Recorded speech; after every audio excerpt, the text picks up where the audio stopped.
Sa mapagpalang linggo po ng umaga sa ating lahat at welcome po sa ating worship service ng MIBC Silangan. Ngayon po ay September 10, 2023. Second Sunday na po tayo ng September at habang palapit po ng palapit ang Pasko ay inihintay natin lumamig. Ano po? Mainit pa rin. Okay. At good morning po Pastor Mike and Ma'am Joyce. Good morning po sa lahat ng nakakasama natin dito sa Bahay Sambahan. What a joy to see po mga mananampalataya na nandito sa Bahay Sambahan. At maging sa nakakasama po natin online, welcome po at tayo po ay maghanda sa ating mga sarili sa mainam po na pagsamba sa ating Panginoon ngayong umagang ito. Okay, meron po ba nagdiwa ng birthday last week na magpapakain ngayong araw na to? Uy, may nagtaas ng kamay si JJ. Oh. Paano ba yan, Mami Carlota? Okay. Alright, sige po. Tayo po ay magsimula na. Tumayo na po tayong lahat. Umawit po tayo ng ligaya ng buhay. At tayo po ay magkamayan. Okay?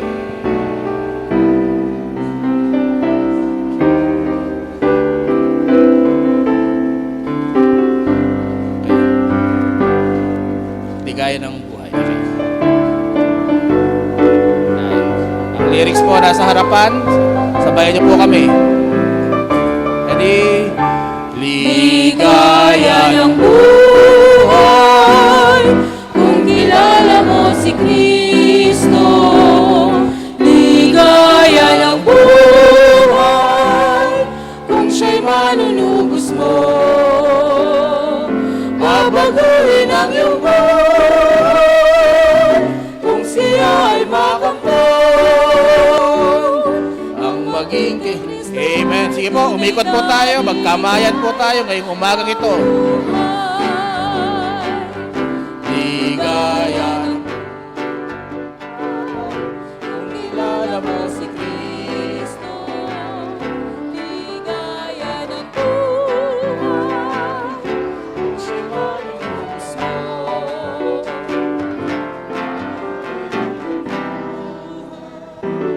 Kung siya'y makanta.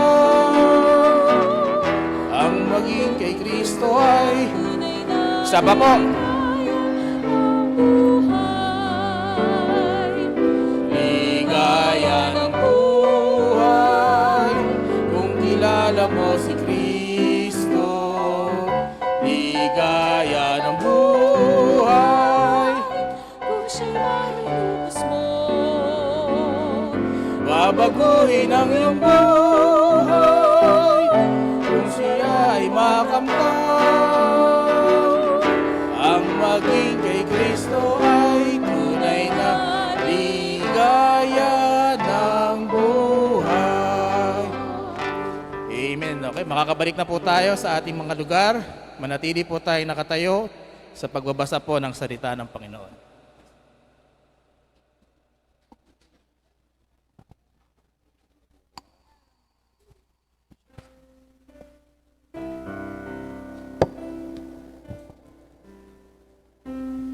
First Peter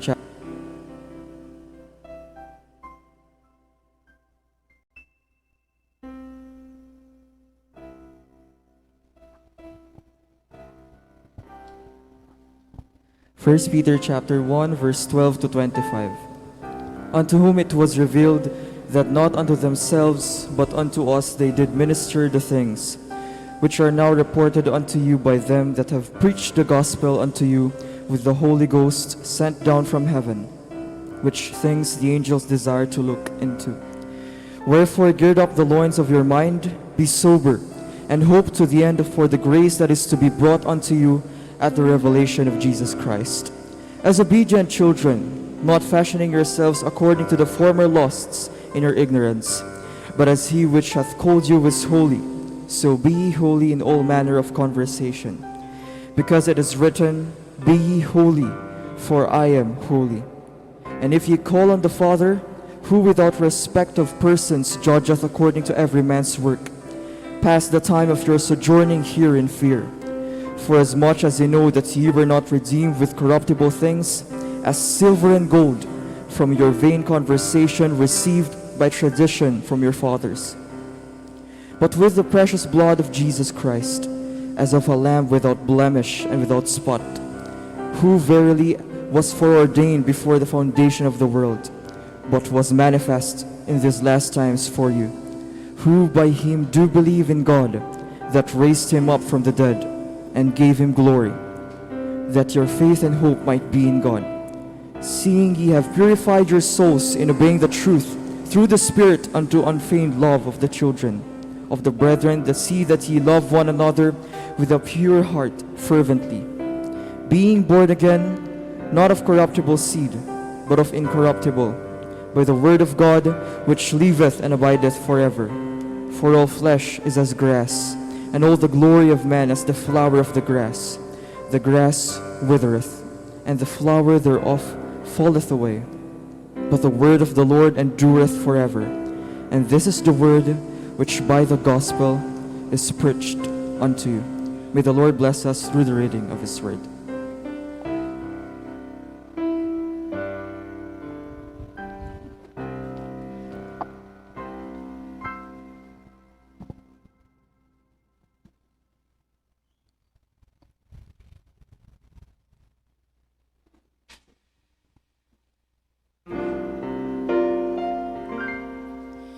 There's a sweet, sweet spirit in this place, and I know that it's the Spirit of the Lord. There are sweet expressions on each face,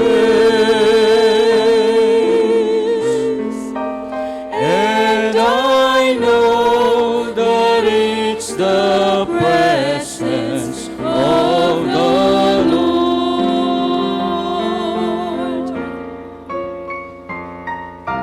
Sweet Holy Spirit, sweet heavenly dove, stay right here with us, filling us with your love. And for these blessings, we lift our hearts in praise. Without a doubt we'll know that we have been revived, and we shall leave this place.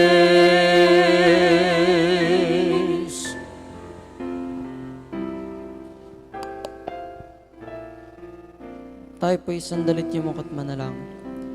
Panginoon Diyos, maraming pong salamat sa linggong ito na nandito kami sa inyong bahay panambahang Panginoon. Salamat Panginoon sa magandang panahon na ibinigay niyo sa amin Panginoon. Gabayan niyo po ang bawat siya nandito Panginoon.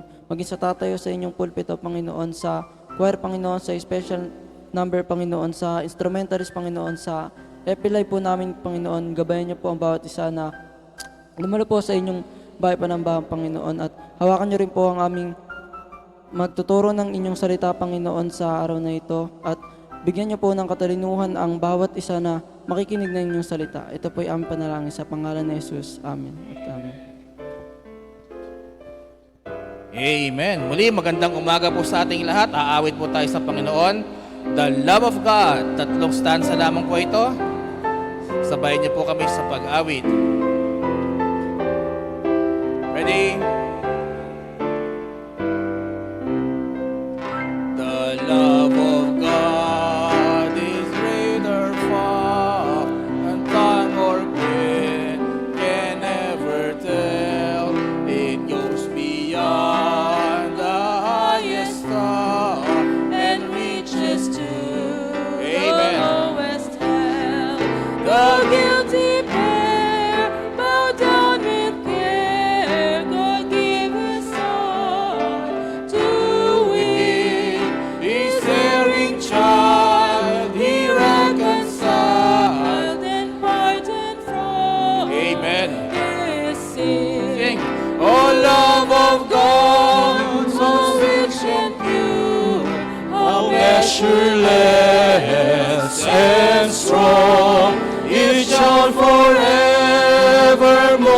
endure.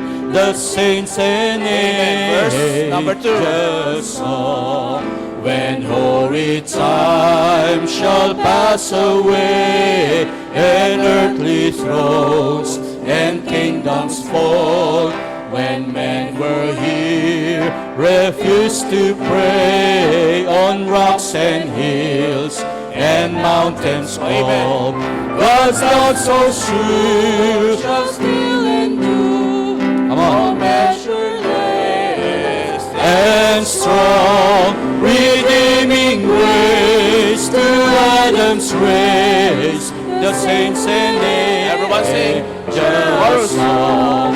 Oh, love of God, how rich and pure, how measureless and strong, it shall forevermore endure. The saints and Amen. Last stanza po tayo.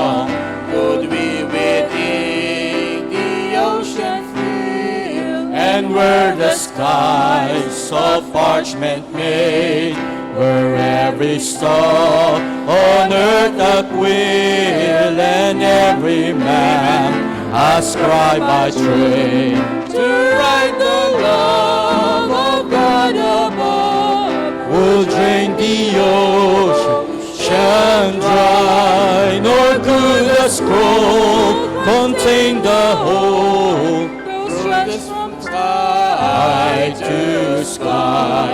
Oh, love of God, how rich and pure. how measureless Amen. Come on, sing. and strong. It shall forevermore endure. The saints and angels song. Amen. My Savior's love. Ready? I stand amazed in the presence of Jesus the Nazarene, and wonder how he could love me, Amen. a sinner condemned and free.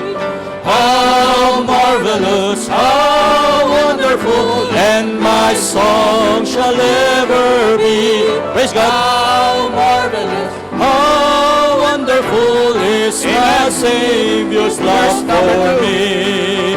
For me it was in the garden, he prayed not my will but thine. He had no tears for his own grace, but sweat drops of blood for sing. mine. How marvelous, How marvelous. how wonderful, and my song shall ever be. How marvelous. Come on. Wonderful And my Amen. Third Savior's stanza. love for me. He took my sins and my sorrows. He made them his very own.